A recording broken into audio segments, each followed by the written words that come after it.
রুডির মা লুকিয়ে হসপিটালে রুডির সাথে দেখা করতে গেলে সেটা দেখে ফেলে পুলিশ অফিসার অনিকেত। এরপর পুলিশ অফিসার নিজেই তাকে অ্যারেস্ট করে কোর্টে নিয়ে আসে। এমনটাই দেখতে চলেছেন অনুরাগের ছোঁয়া ধারাবাহিকে।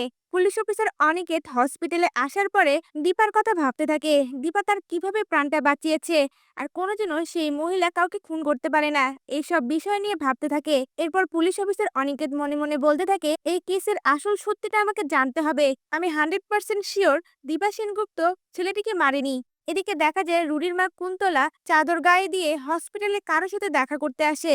তখনই পুলিশ অফিসারকে রিলিজ করে দিলে পুলিশ অফিসার হসপিটাল থেকে বেরোতে গিয়ে দূর থেকে রুডির মা কুন্তলাকে দেখে চিনে ফেলে, আর মনে মনে বলতে থাকে, যে ছেলেটা মারা গেল সেই ছেলেটার মাই তো মনে হচ্ছে। তাহলে সে হসপিটালে কার সাথে দেখা করতে এসেছে, আমাকে এটা জানতে হবে। এরপর পুলিশ অফিসার রুডোর মা কুন্তলাকে ফলো করতে থাকে। রুডোর মা লুকিয়ে একটি কেবিনের মধ্যে ঢুকে।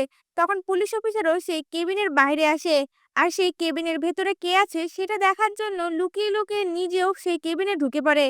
আর সেখানে রুডোকে দেখে চমকে ওঠে, আর মনে মনে বলতে থাকে, এই ছেলেটার জন্য না দীপা সেনগুপ্তকে অ্যারেস্ট করা হয়েছে, তাহলে এই ছেলেটা বেঁচে আছে কি করে।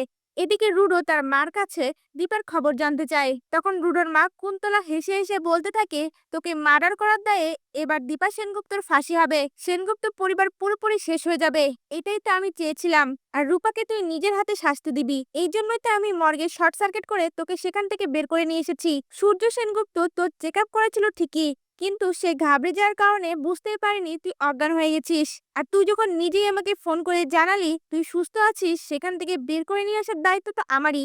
আমি ছেড়ে তোকে কে এখান থেকে বের করবে বল? তাই জন্যই তো মর্গের মধ্যে শর্ট সার্কিট করে এই নাটকটা সাজিয়েছি, যাতে কেউ বুঝতেও না পারে তুই বেঁচে আছিস। এবার সেনগুপ্ত পরিবার পুরোপুরি শেষ হয়ে যাবে। এই সকল কথা আড়াল থেকে পুলিশ অফিসার শুনে আর ভিডিও রেকর্ড করে নেয়। অন্যদিকে কোর্টের মধ্যে দীপার হিয়ারিং শুরু হয়ে গেলে কুন্তলার ঠিক করা লয়ার একের পর এক সকল দোষ দীপার ঘাড়ে দিতে থাকে, আর দীপাও সকল দোষ মাথা পেতে নেয়। এদিকে সোনাও কাঠগড়ায় দাঁড়িয়ে তার মায়ের বিপক্ষে বয়ান দেয়, আর চিৎকার করে বলতে থাকে, আমার মা আমার স্বামীকে খুন করেছে, এর আগেও আমার স্বামীকে গুলি করার চেষ্টা করেছিল, আমার মা হচ্ছে খুনি। এইভাবে অঝরেই কান্না করতে থাকে। তখন দীপা মনে মনে বলতে থাকে, একদিন না একদিন ঠিক বুঝতে পারবি সোনা, তোর মা কোনো অন্যায় করেনি, রুডো কতটা খারাপ ছেলে সবটা তুই জানতে পারবি। এই বলে একদৃষ্টিতে সোনার দিকে তাকিয়ে থাকে। এদিকে পুলিশ অফিসার ফোন দিয়ে তার পুলিশ টিমকে ডাকে। তারা হসপিটালে এসে সরাসরি রুডোকে অ্যারেস্ট করে আর কোর্টে নিয়ে যায়।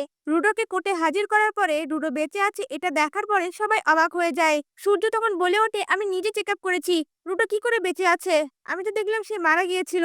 এই কথাগুলো ভাবে একদৃষ্টিতে রুডোর দিকে তাকিয়ে থাকে। এদিকে সোনা রুডো বেঁচে আছে এটা দেখে চিৎকার করে রুডো বলে ডেকে ওঠে, আর তার কাছে ছুটে গিয়ে রুডোকে জড়িয়ে ধরে। এমনটাই দেখতে চলেছেন অনুরাগের ছোঁয়া ধারাবাহিকে।